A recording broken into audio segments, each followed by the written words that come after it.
Hey y'all, welcome back to my channel, or welcome to my channel. So today we're gonna be making a recipe from my book, Spicy Rigatoni Pasta, but I'm gonna be doing things a little bit different today. In my recipe book, I have it paired with meatballs, so like spaghetti and meatballs, but spicy rigatoni vibes. I wanted to give a different, just like a different feel to our regular spaghetti and meatballs, like how we had growing up. I had paired it with some spicy rigatoni pasta to kind of give it a little tweak. So this is the recipe we're gonna be working on today. But like I said, I'm not gonna be doing it with the meatballs, so I'm going to be doing it with some chicken cutlet.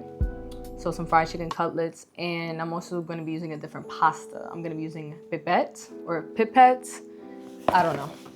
This pasta instead today, because not only is this what I have, it's just like, it'll do. Like this recipe, so simple, so straightforward.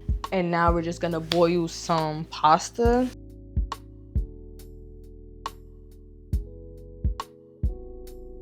First, to prepare our vegetables, we're going to chop up some onions and some garlic. Now you want to begin dicing your sweet or white onion.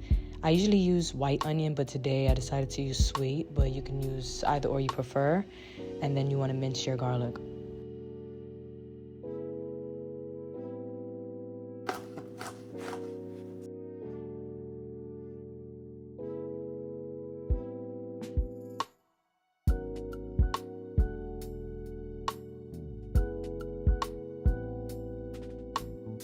Then you want to get some quality Parmesan cheese. Now you want to shred half a cup or however much Parmesan cheese you want, honestly.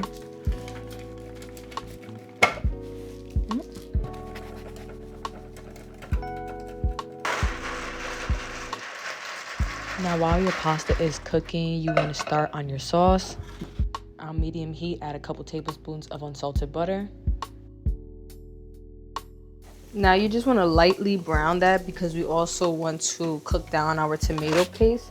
So while we're cooking down our tomato paste and our onions and our garlic, we don't want it burning. So that's why we put it in halfway through. Add in your tomato paste to cook down.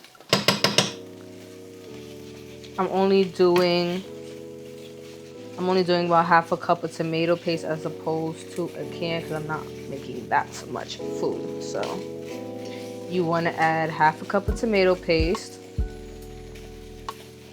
And like I said, you want to cook that down for a couple of minutes because you don't want that raw tomato taste. That's not going to be good.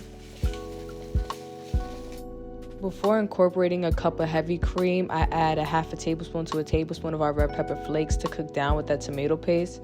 Don't worry, if you forget to do it, you can just add it later onto your sauce. It'll still have the same effect. Make sure that's well combined, and then I like to set aside a cup or even 2 cups of pasta water just so you have more than enough just in case. Then you just want to slowly incorporate that pasta water till you get this creamy texture that you see.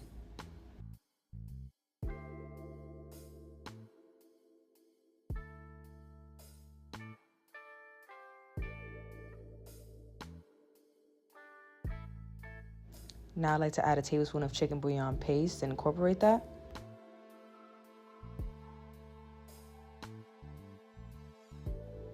And now you want to add some pre-shredded Parmesan cheese.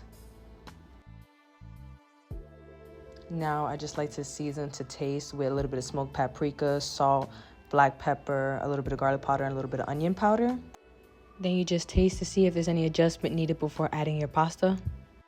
Now you want your pasta sauce to be thick enough where it coats your pasta. You don't want it too heavy where it's just kind of stiff, and then you don't want it too watery where it's not coating the back of your pasta.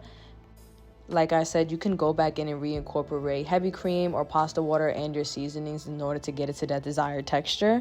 So don't feel too crazy if it's not like that at first.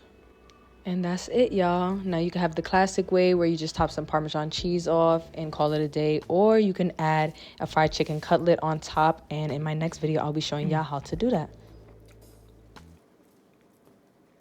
Wow. See, now that's good. Take it to the next level.